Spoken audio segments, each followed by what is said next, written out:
नमस्कार, मैं हूँ इरा और आप देख रहे हैं शिव से शिवत्व की ओर। यह सिर्फ एक नाम नहीं, यह स्वयं को जानने और अपनी आंतरिक क्षमता को पहचानने तथा अपने भीतर छिपी अनंत शांति को जगाने का एक यात्रा है। हमने इस श्रृंखला में शिव के उन प्रतीकों को समझा है जो जीवन और मन के गहरे रहस्यों को दर्शाते हैं, जैसे गंगा जो हमें ऊर्जा का नियंत्रण सिखाती है, चंद्रमा जो हमारे मन की स्थितियों का दर्पण है।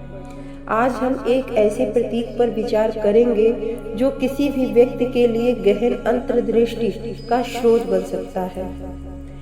भगवान श्री शिव के आदर्श स्वरूप का तीसरा नेत्र, जिसे उनके माथे के केंद्र में दर्शाया गया है। यह केवल एक कल्पना नहीं बल्कि एक गहरा दार्शनिक प्रतीक है।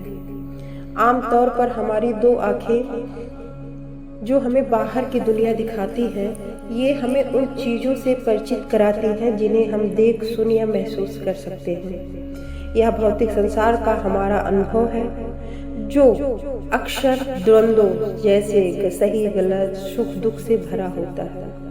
लेकिन शिव के माथे पर स्थित यह तीसरी आंख ज्ञान, गहरी अंतर्दृष्टि और विवेक का प्रतीक है। यह वो दृष्टि है जो केवल वही नहीं देखती जो सामने है, बल्कि उससे भी कहीं गहरे सत्य को भेदती है। यह उस आंतरिक प्रकाश का प्रतीक है जो हमारे भीतर के अज्ञान, भ्रम और उन अवास्तविक धारणाओं को जलाकर राख कर देता है जो हमें अक्सर बांधे रखती है। यह हमें सिखाता है कि वास्तविक समझ केवल जानकारी इकट्ठा करना नहीं, बल्कि जीवन की गहराइयों को, चीज़ों के मूल स्वभाव को पहचानना है। हमें केवल अपनी बाहरी इंद्रियों पर निर्भर नहीं रहना चाहिए, हमें अपनी आंतरिक बुद्धि और अंतर्ज्ञान को जगाना चाहिए। यह हमें सतही बातों से आगे बढ़कर जीवन के गहरे सत्यों को पहचानने और सही निर्णय लेने की क्षमता देता है। शिव का यह तीसरा नेत्र रूपांतरण की शक्ति का भी प्रतीक है। जब यह नेत्र सक्रिय होता है तो यह सब कुछ भस्म कर देता है, विशेष रूप से हमारे भीतर के अहंकार को, क्रोध, लालच और उन सभी नकारात्मक आदतों को जो हमें पूर्ण होने से रोकती है। यह सिर्फ बाहरी विनाश नहीं बल्कि हमारे आंतरिक बुराइयों और विकारों का निर्मूलन है। यह हमें यह भी याद दिलाता है कि कभी कभी किसी चीज का अंत या विनाश ही एक नए और बेहतर शुरुआत का मार्ग प्रशस्त करता है। जैसे पुराने पत्तों के झड़ने से नए पत्ते आते हैं, वैसे ही हमें जब अपने पुराने विचारों, अनुपयोगी मान्यताओं और उन बंधनों को छोड़ने से डरते हैं जो हमारी प्रगति में बाधक है, यह हमारे लिए विनाशकारी होता है। यह विनाश हमें भीतर से रूपांतरित होने और एक अधिक मुक्त एवं शक्तिशाली व्यक्ति बनने का अवसर देता है।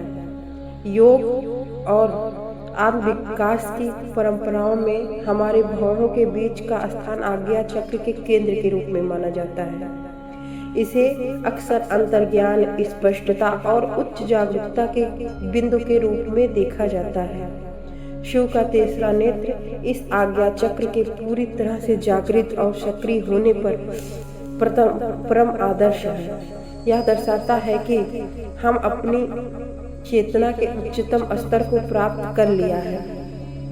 यह हमें प्रेरित करता है कि हम भी ध्यान और आत्मचिंतन के माध्यम से अपनी आंतरिक जागरूकता को बढ़ाएं, जिससे हमारी अंतर्दृष्टि विकसित हो, हमें जीवन के प्रति गहरी समझ मिले और भ्रम दूर हो। इसीलिए शिव के इस तीसरी नेत्र का महत्व संसार की परिधियों से कहीं बढ़कर आंतरिक और आध्यात्मिक विकास के लिए है। यह हमें बाहरी दुनिया देखने की बजाय भीतर के सत्य को पहचानने, आंतरिक जागृति प्राप्त करने और जीवन के वास्तविक स्वरूप को समझने का आह्वान करता है।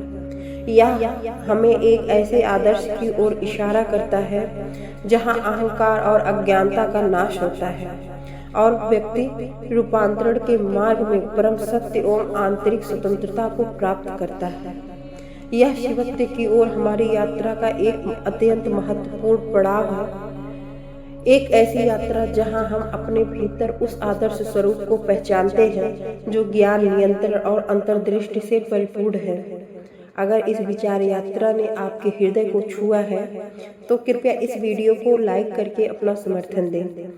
आपके एक लाइक से यह ज्ञान और भी लोगों तक पहुंच जाएगा।